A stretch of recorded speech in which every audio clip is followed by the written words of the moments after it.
Welcome to Black Belt Beauty Radio, a podcast fueled by a passion to support your journey in developing your most beautiful and optimal performance in life. Each episode is driven with the intention to elevate your mind. When we elevate our mind, we elevate our life. So get ready. It's time to rise.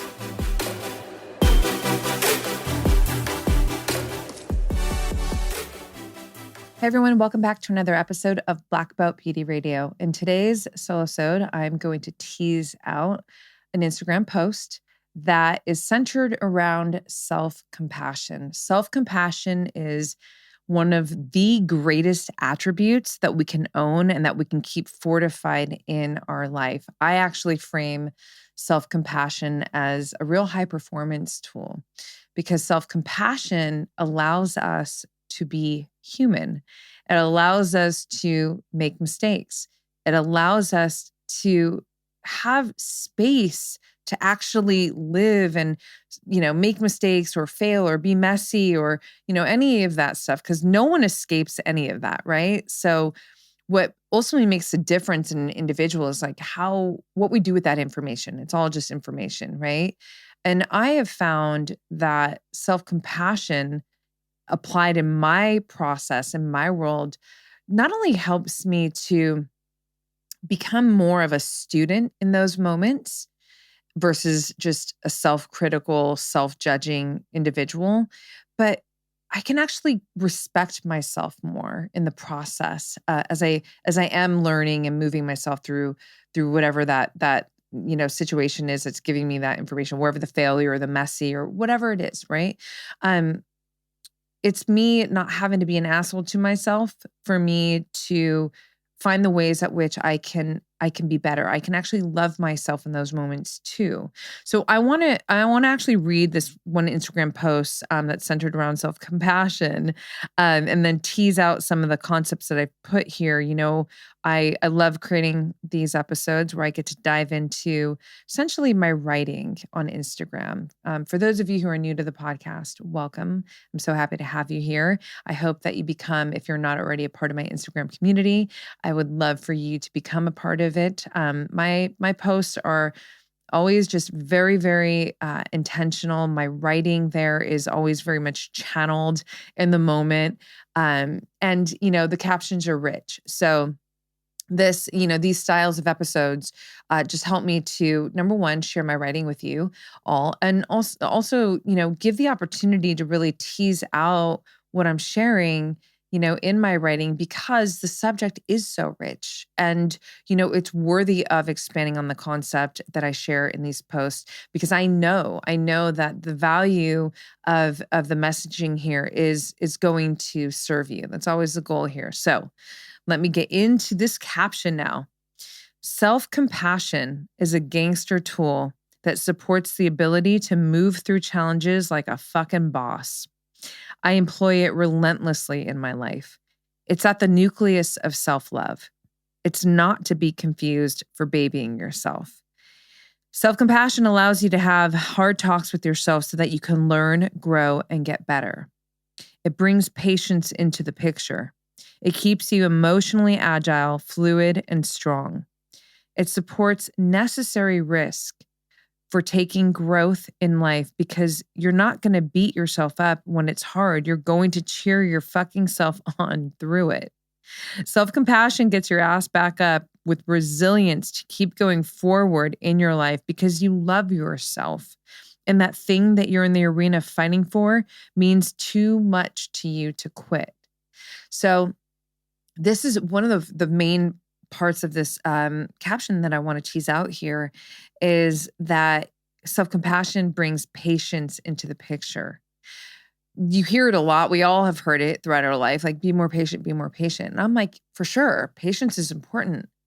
But when you're applying self-compassion, you are bringing patience into the picture, right? Because in self-compassion lives patience, right?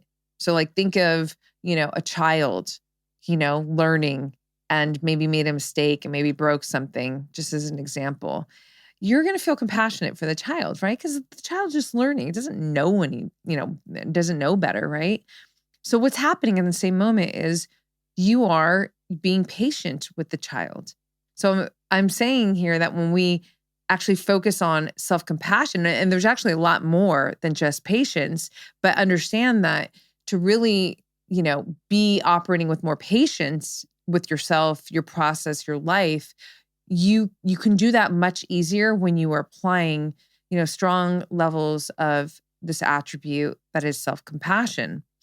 The other piece here that's so important is to not confuse self-compassion for babying yourself. No fucking way at all, right? I'm a really tough woman in ways that, are essential for me to live my life, right? Tough meaning I can embrace hard, I can embrace challenge. Challenge for me, I say it all the time, is like an opportunity. When it's time for me to, learn to, let's just say I made a mistake. Let's just say I failed. Let's just say something got messy, right? I am not babying myself at all by moving myself through those moments with self-compassion. Not even. No, I have a lot of respect for myself. I understand that I'm not going to, this thing called life is not some linear process. Goal achievement in any aspect of a goal is it's not a linear process. Like, especially the great big goals, right? It's you're zigging and you're zagging. There's highs and hards, there's messiness, there's failures, there's all of that shit.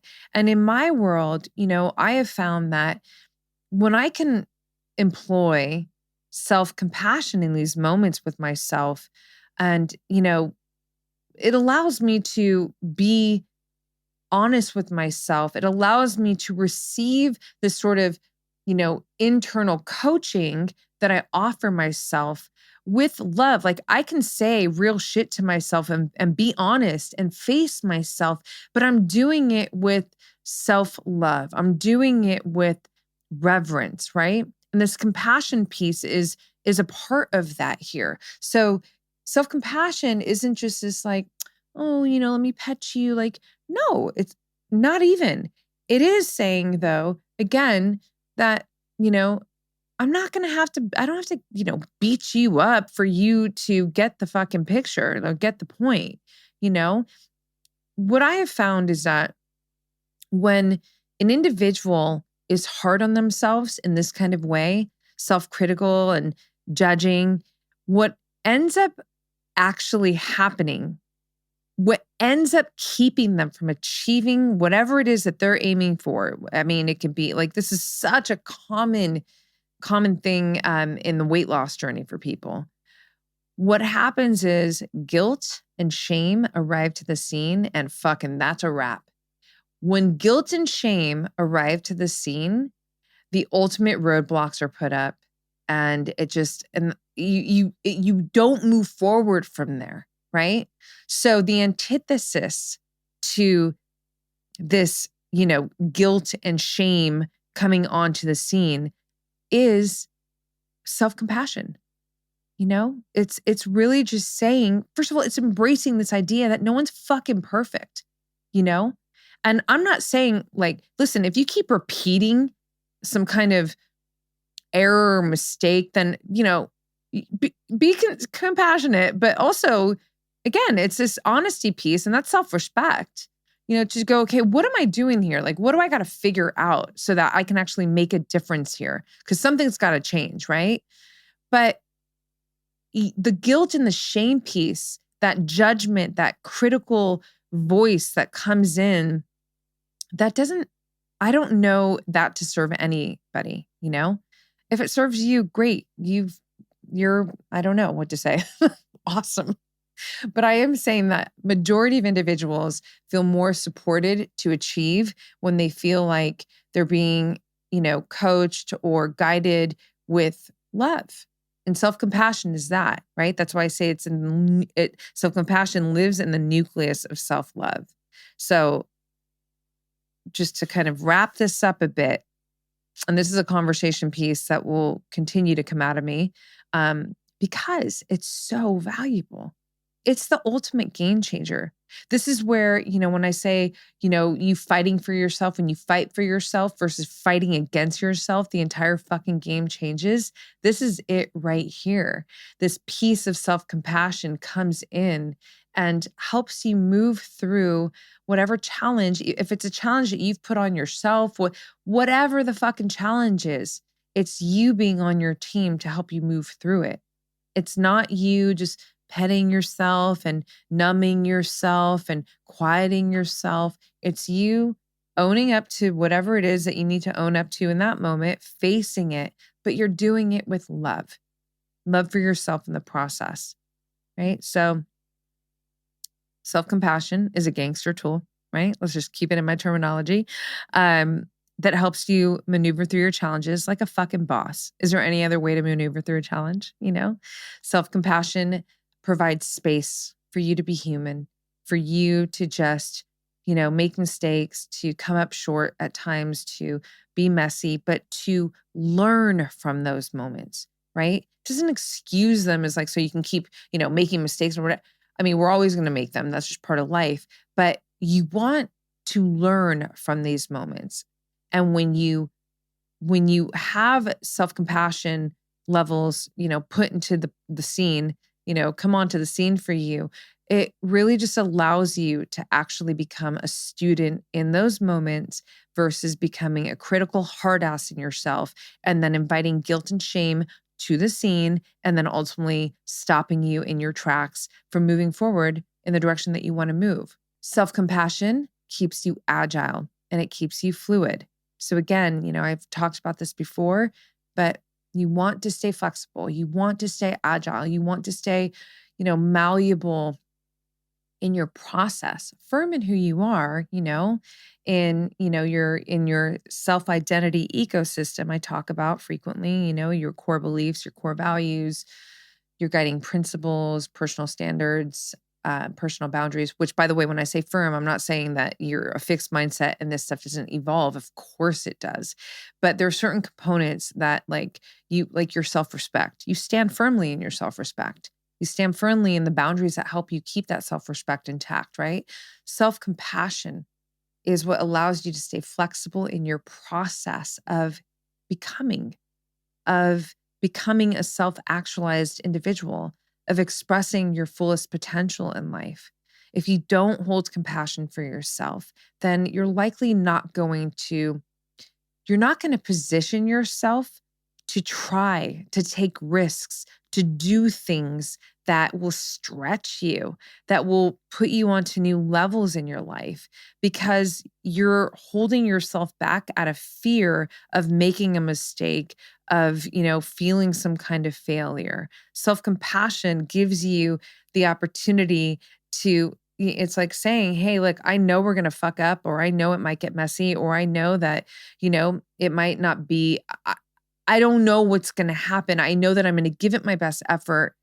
And whatever I need to learn, from this effort that I'm making, I will learn and I will do it with love and respect. That's self-compassion put into action. So I hope that, I'm planting this seed here, inviting you to think of self-compassion, maybe in a way that you've never thought of it before, or maybe I'm just inviting you to, like, it's a reminder for you right now to employ the self-compassion within you. Maybe you literally need to hear it right now because you are in a very, very hard, self-critical, self-judging moment with yourself. So I'm going to invite you right now to put your hand on your heart, literally, to breathe into this moment and then ask your heart, how could I be more compassionate to myself right now? If it wasn't you in this moment, it was somebody that you love, what would you do? How would you offer them support in that moment to move through the hard that they're facing? And then put that on yourself. Self-compassion is going to help you do that. So again, conversation piece that will continue on, but I just want to drop in here and give you a little piece of this from this Instagram post that I know a lot of you loved. So if you felt into this episode in a way where you want to share your afterthoughts with me, if you loved it, definitely hit me up on Instagram. I'm at Roxy Look. I'm in Roxy Look is in the show notes. Share it up in your stories. Tag me, Roxy Look, and Black Belt Beauty. I love knowing that these episodes are really helping you, that they're serving you, that, whatever they're giving to you, they're giving you energy, information, tactics, strategies, poetry even, that's, fortifying you on your journey into expressing your fullest potential in life. That's what we're here to do. We're here to self-actualize. So connect with me there. Love hearing from you. If you have not already given this podcast a 5-star rating review, please do so. There's a very easy link to do that. And you guys, I want to remind you, my Future Self digital course launching so soon. There is information on what the course is about in detail and how to jump into that wait list to get early bonuses that come with being on that wait list. Check it out. It's in the show notes. I can't wait to put this out into the world. This is such a big one for me. It is, a conversation that I speak on often, but you're just going to hear a lot more from my unique voice and my unique experience on architecting and embodying your future self and why that is so, so important to do in your life in order to create a life where you're actually living from your most authentic self and thriving as a result of it. So, sending you all my love, and I will see you guys on the next one. Thanks so much for tuning into this episode, you guys. If you loved it, please share it on your social. Throw it up on your Instagram stories and tag me. I'm at Black Belt Beauty. I am also at Roxy Look, RoxyLook. I love connecting with you guys. This is a conversation that I want to just continue growing with you guys. So if you feel inspired to hit me up, do so in that space. I always enjoy hearing from you. If you'd like to support this podcast, you can do so by rating it and reviewing it via iTunes. It's such supportive help, you guys. It really helps the visibility of this podcast. So I appreciate and thank you in advance for doing that. And on that note, you guys, I'm signing off with all my love and always looking forward to catching you on the next.